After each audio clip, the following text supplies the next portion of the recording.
comic book fans and short story enthusiasts alike? I'm Dinosaur Neil. And I'm Ghost Hunter Dave. And together, we are IMPERIUS REX. Neil, I don't know if you have heard the news. Disney Plus just unveiled a whole slew of amazing-looking Marvel programming. Yes, they have. But we're not going to talk about that. Nope. Instead, we're going to talk about some short, random horror stories from like 30 years ago. Can't wait. Enjoy!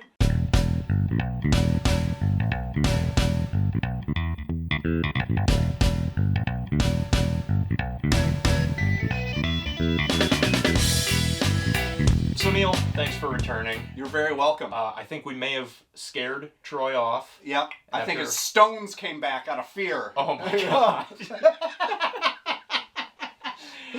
Yeah, if you've kept up, we just closed the door on the spookiest time of the year. Oh yeah. It was a regular Spooktober. It sure was. And we spooked it up every week. Mm-hmm. And that's more spookiness than Troy's ever done. Ever. And Although he's had 2 kids. Now, most YouTube programming would end the spooky coverage at Halloween. But I'm what you would call a Halloween aficionado.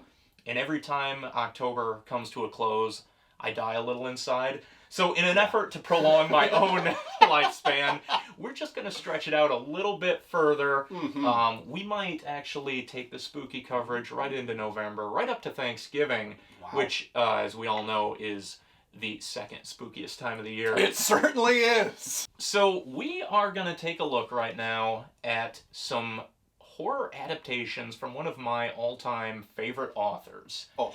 These were something that I really wanted to squeeze into October, but you know what? We just didn't have the time. Too much good stuff to read. Too much. So we're going to just circle back, and we're going to hit it up right now. Mm-hmm. And you may be wondering, Dave, what are you talking about? Well, hold your horses. I'm going to tell you right now.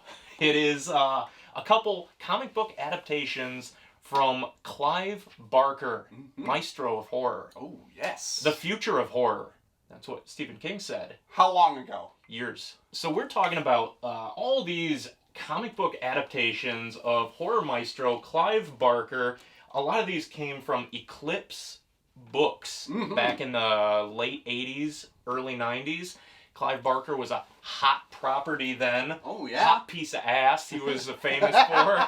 Such things as the Books of Blood, which a lot of these are adapted from. I would say all of them, actually. And, you know, if you're wondering who's Clive Barker, get your head out of your ass. Yeah. He made Hellraiser. He made Candyman, Nightbreed, bunch of other really weird S&M horror shit. But the guy's an icon. He's great. He's someone that by name, I think a lot of people know it, but they don't know everything he has to offer, which is a shitload of really weird stuff. Right outside the horror norm. Oh, absolutely. He's your kinky Stephen King. I was going to say something along those same lines. That is so correct. Yeah, you might know He's him. Stephen King. He's Stephen King. Get it trending, hashtag Stephen King. See if we can find a strange PNG to throw up here for that. So they did a couple graphic novel adaptations of some of his short stories. They also did a comic series that only ran like 5 issues called Tapping the Vein, which good luck finding. It's out of print, I believe, along with most of these. But if you can track them down, holy moly, they are a blast. You are in for a ride. That's right. And if you've read the books or the stories, it's pretty much that, but with some absolutely amazing artwork on these, too. Incredible artwork. Yeah, so there's a lot. We're spoiled for choice right now. Absolutely.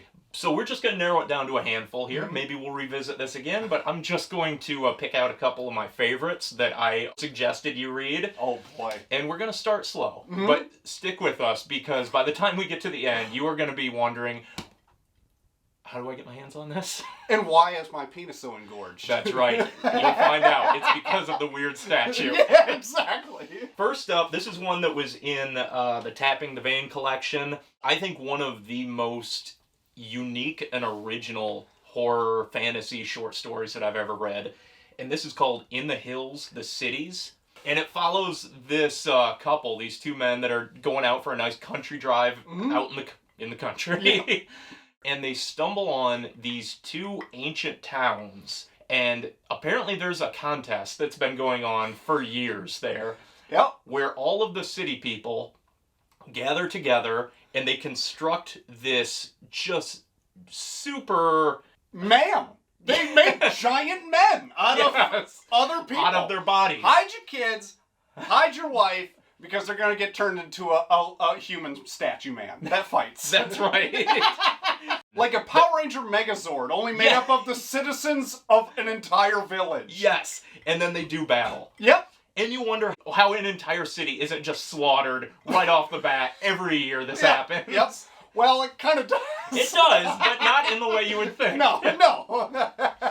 So in this, once the whole thing is constructed, and these things are skyscraper size. Absolutely enormous. Like, the head of the creature is made up of probably like 500 people. I was going to say, they said how many people were in each one, and it's like 35,000 people or something wild like that. The people with the best eyesight are all like wrapped together to be the eyes of the creature. The ones with the best voice are like the tongue of the creature. And it works out about as well as you would expect something like this too. They both like assemble themselves, and then like just a contraption breaks, and the entire thing topples over, and everyone is killed. And there's just a veritable river of blood that runs through the forest. The remaining city goes mad from witnessing such an atrocity, and it just stomps off into the hills. Yeah. And eventually it crosses paths with the two protagonists. One of them is just instantly killed by the destruction. The other one is so in awe at the sight that he's like, I gotta stop whatever I'm doing right now, and I need to get on this! And he hops on it like a madman, and just like, I'm just gonna see this thing through to the end. Yeah. I'm just gonna be a city person now. Yeah. This one was I don't want to say it's the most insane one out of these, but it's close to it. It's a high bar. It's pretty insane. The visual of this alone is alarmingly, alarming. I don't know how to say it anyway. Nobody feels anything. Nobody is their singular person. They're all in this together. Hive mind. It's a hive mind thing, and it's just like the weirdest thing in the world. Yeah. Next up is Dread. That is this one right here. Woo! Adapted by Fred Burke, illustrated by Dan Brereton. Great artwork in this one. I love this one. Yeah, very painted looking. Yeah. Almost like canvas painted looking. Yeah. I don't know how, these are not well-known books, for the most part. I'm not trying to sound like the guy that's like, yeah, I like that band before it was popular. But I don't think too many people have or know about these Clive Barker adaptations. And it's a shame because they look amazing. The artwork is fantastic. And they're adapted so well. Mm-hmm. They don't take any liberties with it. It is the short story, but with visuals. Yeah. So all of the great prose and his writing style is absolutely put on the page. Yeah, and they're wordier than your typical books are. But they all give the perfect amount of time. You could do more, but I wish I love that they don't give you more. Yep. It's just cut off, and there's just the weirdest things happen. The town at the end of walks off into the away. Sunset. Yep. That's it, and you're like, what happens to it? Who knows? You'll never find out. Yep, and all of them very good pitches for a movie. Which a lot of these have been adapted. Yeah. This one included. Dread was adapted probably 10 years ago into a decent movie. Mm-hmm. But I always thought this premise was great. It was this was written in the late 80s. Yeah. So way before the Saw movies. But I feel like the Saw movies owe a lot to this type of theme in this. And this one is basically these two university students, Steven, who's the good guy, and Quaid, who's the big bad wolf.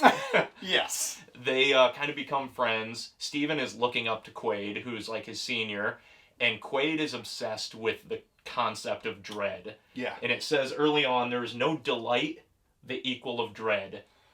And he's all about dread, to the point where you're like, pick another fucking word, dude. But essentially dread is just, fear and terror and anxiety and any bad feeling. Right. And he's all about, what causes that. I was going to say, how do you stop it? But he's not really concerned with that. He's more concerned with causing it. Yeah, absolutely. And examining it and finding out what makes people fear.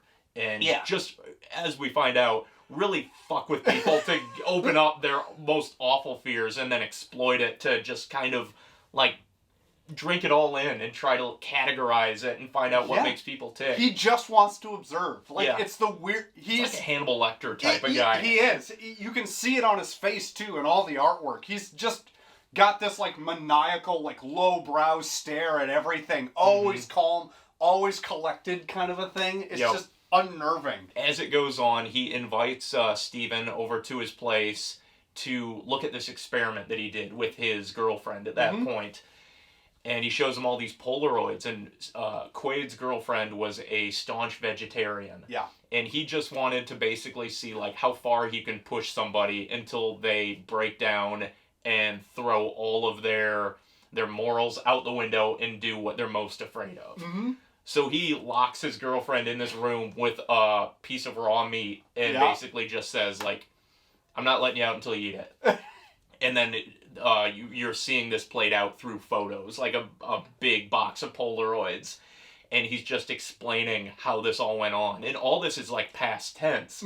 But you're still just like, oh my God, like, how far is this going to go? Like, it's so tense. To the edge. Yes. And the longer she's waiting, the more rotten and rancid the meat is getting. And she's getting more and more hungry, and she starts hallucinating and going crazy in there. Yeah. And he's just watching this behind the mirror like, she's going to break any minute now.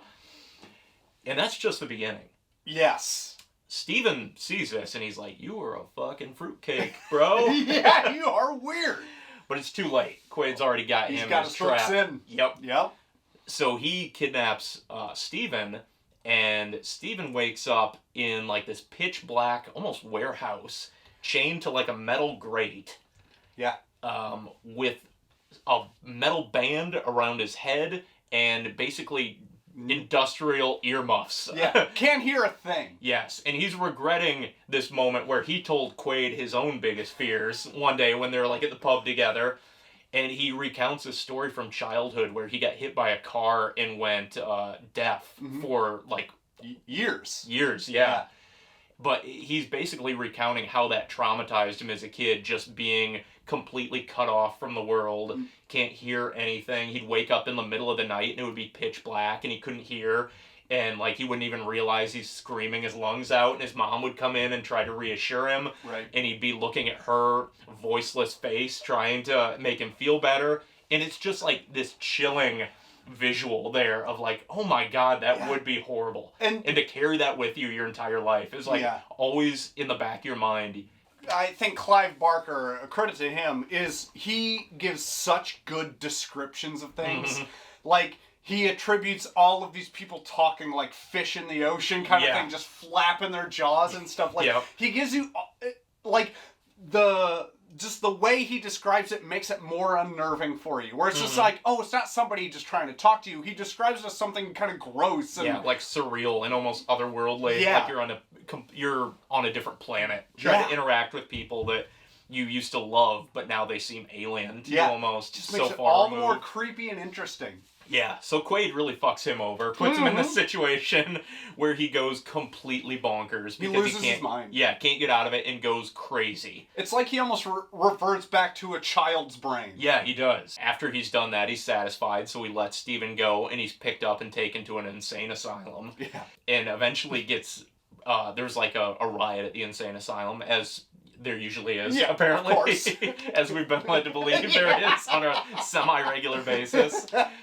And he escapes, grabs a bunch of, like, hobo clothes. Just random clothes that a kid would wear, essentially. And gets an axe, because he sees the axe. He's like, oh, what a happy axe. And goes into, like, a Bob Ross mindset. And then he heads back to Quaid's house. And we finally check in with Quaid. By the way, we've spoiled and will continue to spoil all of these. Yes. But these have been out for some time, and absolutely do yourself a favor. Track them down. If you can't get the books, the actual short story collection, Books of Blood, is more than worth your time. Yeah. Equally great. Nice. So he tracks down Quaid, and Quaid is, he's got a case of the night terrors himself. Having some scare mares of his own from his childhood. Where Quaid's own parents were butchered by a maniac dressed as a clown. And he has carried that dread with him his entire life. And somehow, through the most ironic of circumstances, in comes Steven carrying the axe, looking like a disheveled, smiling clown, and he just butchers Quaid to death. Yeah, the only way you butcher something to death. I gotta say, this one had the strangest ending out of all of them, because it was like almost too coincidental that it happened to play out like it did. But it's all good because I hated Quaid. Oh my god, yeah. Like you and it, like this that Eurotrash fuck. Yeah. This is the first one I read. Okay. And it's not a bad one to get in there. It's more I would say it's the least supernatural of everything we're talking about. After I got into the second one, I realized, yes, this is a good lead-in, because that one's pretty straightforward. Yeah. But man, is Quaid unbearable. At the beginning, you just worst. One of those philosophy majors. Sorry to those people, but like there was a dude that I went to college with that was like that. He was in my my ecology class, and his name was Garrett, and he was a fucking turd. He was just talking about smoking his pipe, and he'd have his cherry-flavored tobacco and all this bullshit, and we all hated him. Sorry, but yeah, you're part of the problem. That's what I'm saying. I'd love to take an axe to old Garrett if I could. Dress up as an old clown, show up at his house. Maybe. Certainly. Maybe he's feared it for life. Who knows? One can only hope. Next one up, Son of Celluloid. And quite a few of these, I'm not sure if any of the ones we talked about yet, but a lot of them were adapted by Steve Niles. 30 Days of Night's own Steve Niles. Nice! Who has adapted a shit ton of horror work. He's like, great I didn't at even it. realize he did a bunch of Richard Matheson. So on top of doing his own stuff, he adapted a bunch of really great horror icons into the comic medium. And the true shining light of this one, though, is the artwork by Les Edwards. So good! Who also does the next one we'll talk about after that. Yeah. But these are some of my absolute favorite. Like, I can't believe these, like, aren't as popular now, like, coming back to them as they should be. Like, these are, like, they should be in a museum. Yeah. Some of these pages. These are, and you cannot get them. They're not being reprinted. These are, like, dare I say, like, Alex Ross quality type stuff. Like, these are beautiful books. I looked him up, and he has a website, and you can buy some of these original pieces. A lot of the good ones are already sold, but I was like, good lord, is there anything I could get out of this? I'll just get some of that dick-headed Rawhead Rex to grace my walls. Oh, those are all sold out.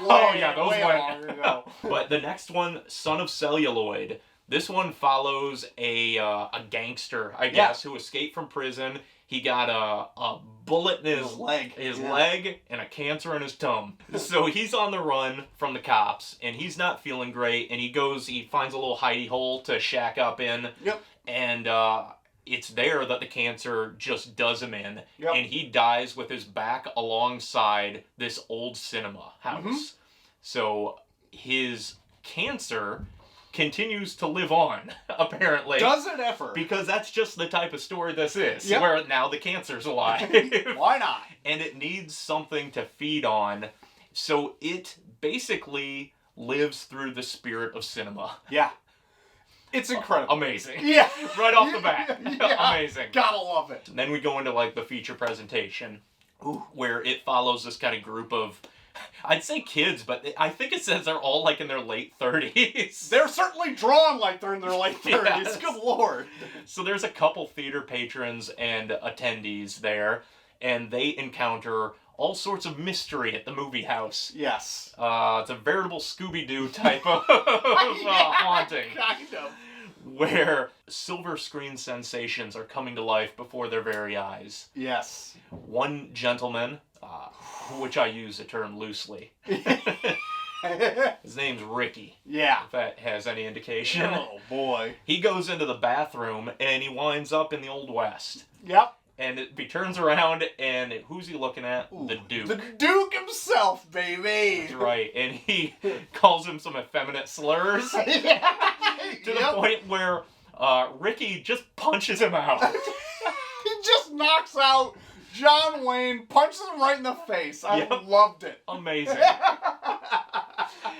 And then he comes out and he's telling the woman, the female attendant, who I can't remember what her name is. I can't our lead character, essentially. Yeah. Which we are reminded several times that she's overweight. Almost the entire book. That's her Yes. character trait, unfortunately. That's right. But, wouldn't you know it, it does come full circle. We'll It is get actually to it. a very important plot point. Yes.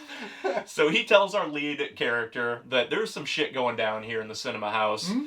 And as she goes to investigate, he sees Marilyn Monroe just come to life right before his very eyes. And boy, is there a lot of beaver in this one. She's tempting him, and he's like, fuck it, I'm just gonna fuck this ghost girl. Yeah, it's Marilyn Monroe. Yeah. I mean, it seems a little odd, and she's acting very sinister, but I don't give a shit. Yeah. I'm gonna go fuck Marilyn Monroe. I just punched fucking the dude right in his face. That's right. I'm living high. Yeah, I can do anything. I'm the man. And then all of a sudden he notices that she's bleeding from her vagina. That's how you say it. Vagina. I haven't mispronounced any names yet. I thought I'd do it on this thing that is very telling of my knowledge of the female anatomy. And he's like, oh, that's kind of weird. And then all of a sudden she kind of squats down and just squirts out 2 eyeballs. Yep. Right out of her cooch. Why not? And he's Is that like, something she could do? Only JFK knows. That's right. And he's like, wow, that's something. So are we gonna fuck or not? Oh, Ricky. Yeah. So they're going at it, and all of a sudden she starts to mutate into a big Marilyn Monroe looking tumor. That's correct. And she goes for his eyes, because this living tumor, it takes people's eyes. It sucks their life energy out their eyes. Yep. And there's a description in this that I thought was so great. This is something that only Clive Barker can gift us with. Not only that, like accompanied by the artwork on this page is just chef's kiss good. The sensation was disgusting, and he wanted to cry out for it to stop, but the fingers were working their way into his head, bursting his eardrums and passing on, like inquisitive tapeworms through his brain and skull. He was alive, even now, and he knew that the fingers had found his eyeballs and were pressing on them from behind. Momentarily, Ricky saw the world from a different angle as his sense of sight cascaded down. There was his lip, his chin, splat. God, his sense of description is just immaculate. And I'm glad they just kept all this prose narration and didn't just like try to adapt the dialogue and then just let that tell the story. I agree. Because all the best stuff in a Clive Barker is the description. Absolutely. And he has a very unique, almost comical way of describing a lot of things too. Yeah.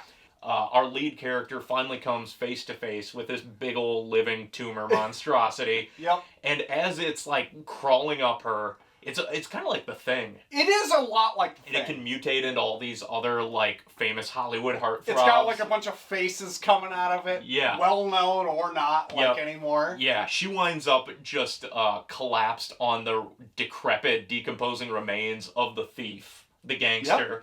Yep. And it starts crawling up her. And it's showing her all these wonderful, like, film heroes. And then it shows her a cartoon image of Jumbo the elephant. I don't remember if it's Dumbo in the actual book, but I could see for legal reasons they went with Jumbo. They went with the pink elephant, and I know, and I was like, I immediately saw it as Dumbo, like in that. And it brings back all these memories from her childhood where kids teased her because she was overweight, calling her Jumbo. Yeah. And that snaps her out of it.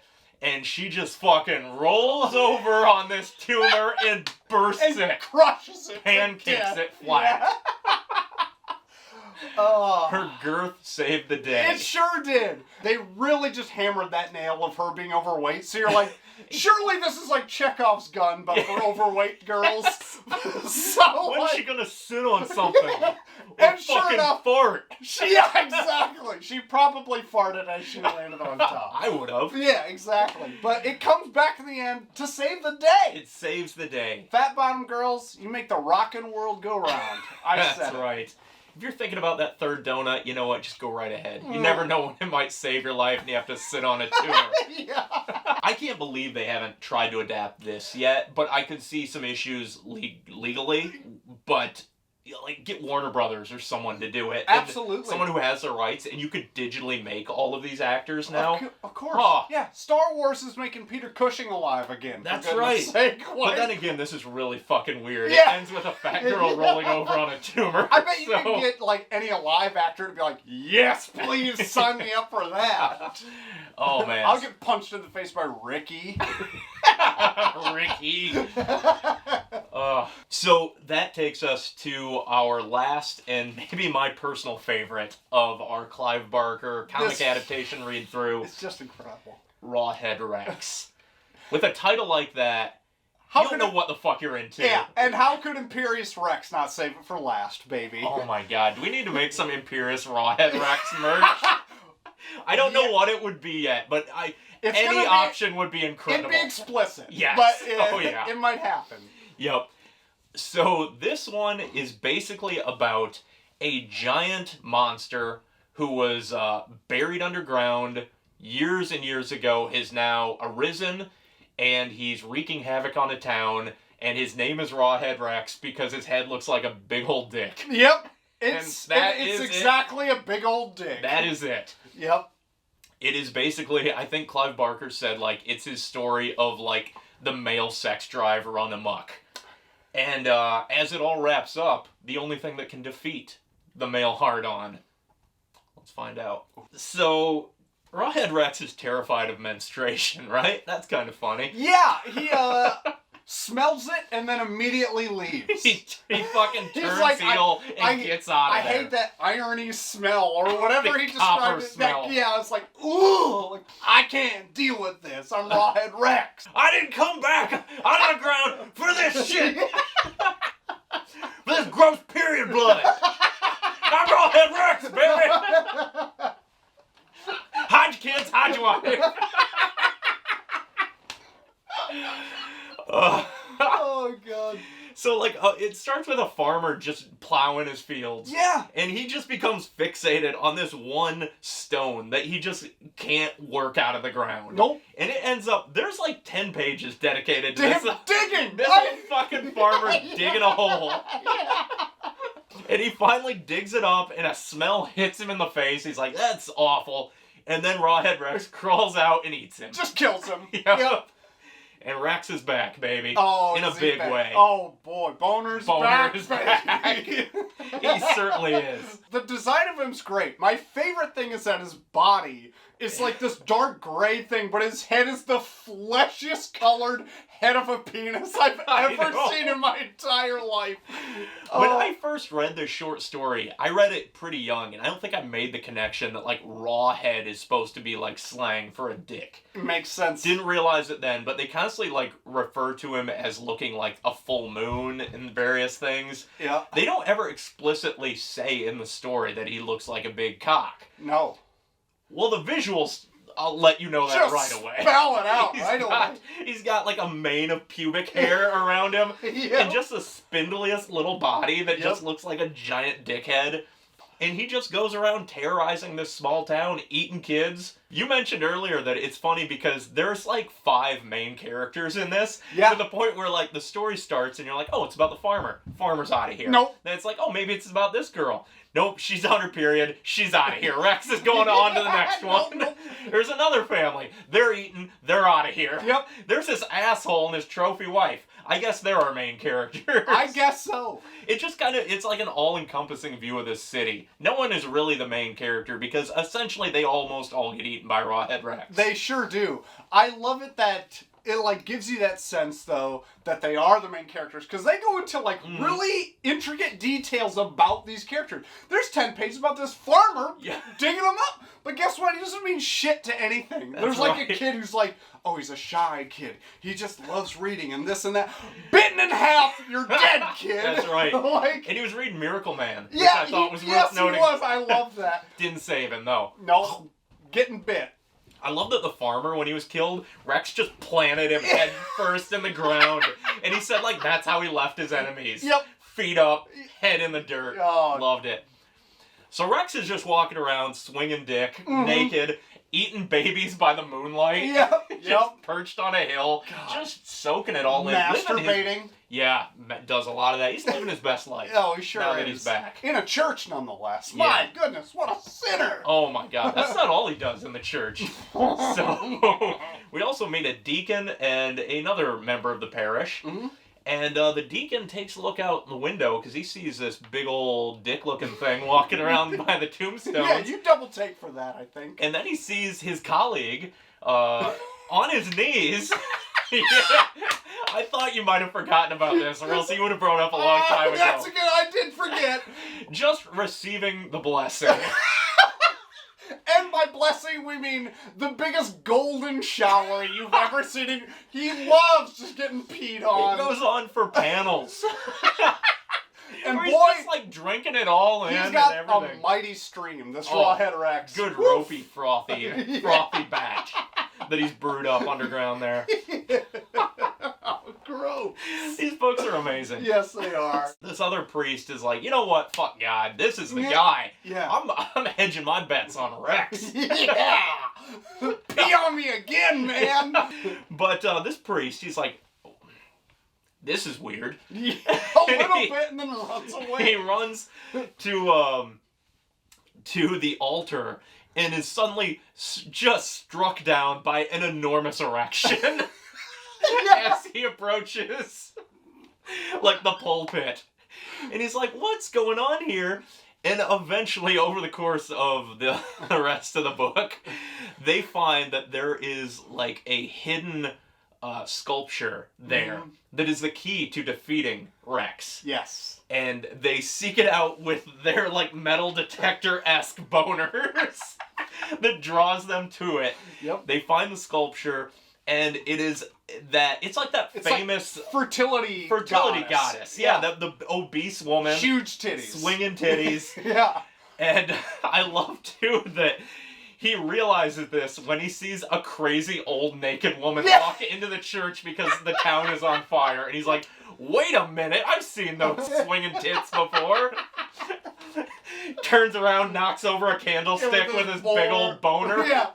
And then picks up this thing that Rawhead Rex is terrified of because he is just petrified of the female form. He's a cock. He's a big old cock, and he's afraid of a little pussy. Yeah, he sure is. The remaining hero, I don't even remember which one it is. I think it's the guy that's just a big old douchebag. Kinda, yeah. He gets it. He's fending him off like a lion tamer would. Yep. His dick is a whip, and the female form is a chair. He gets Rawhead Rex into a submission, and then he bludgeons him to death. Yep. And that is the end of the book. The That's last it. page is a sprawled out, brain blasted Rawhead Rex. God. And that's all you need. That's it. That's all it is. It is something else. That's it. And I'm spent. Well, I don't know how to finish. Should we smoke a cigarette? Yeah, maybe. But yeah, that is just a taste. A taste of some of the magic from Clive Barker. Yeah. If any of this piqued your interest, which you don't have to admit that it did, but if you want to find out more, I would seek it out. You can find them on eBay. I got a lot of these on eBay secondhand. The Books of Blood is always in print. It's amazing. Do yourself a favor, check that out. And he's got a bunch of other stuff too. There's been Hellraiser comics that he had a pretty big hand in. There's been Nightbreed comics, and a bunch of other adaptations like The Great and Secret Show. Nice. Which he did with Rodriguez, the artist of Lock and Key. Awesome. That was actually the first thing I ever saw his artwork on. Incredible. One of the ones that was most near and dear to my heart when I was in high school was he partnered with Big Todd himself, Todd McFarlane. What? Childhood hero of mine back in my youth. Oh my God. And they created a action figure line called Tortured Souls. You ever heard of this? I have heard of it. I can't believe they put these things in plastic because they are gross. Clive and Todd created this whole like story. They made all these original characters that he made the concept art for, and then he wrote like these full stories for, where if you bought them all, they came with these little pamphlets that told an entire story about all these characters and how they fit together in this crazy twisted world he made. And I hung on to these, but in my idiocy of my college years, I sold the figures, and my God, if I could get those back, I would, because they were something special. God, that's incredible. They were something else. They did reprint them in this Subterranean Press book where they just compiled all of them, which I grabbed just for nostalgia. That's amazing. Yeah. Do you remember the Tortured Souls? Oh. McFarlane was really off his rocker around that time. He sure was. I would say there's not a whole lot else out there like what Clive Barker brings to the table. Absolutely not. If you're looking for something different, check this shit out. Absolutely. So, have you read Clive Barker? Have you checked out these numerous short stories in comic book or non-comic book form? Let us know in the comments below. But until next time, I've been Dinosaur Neil. And I've been Ghost Hunter Dave. And we'll see you next time on Imperius Rex.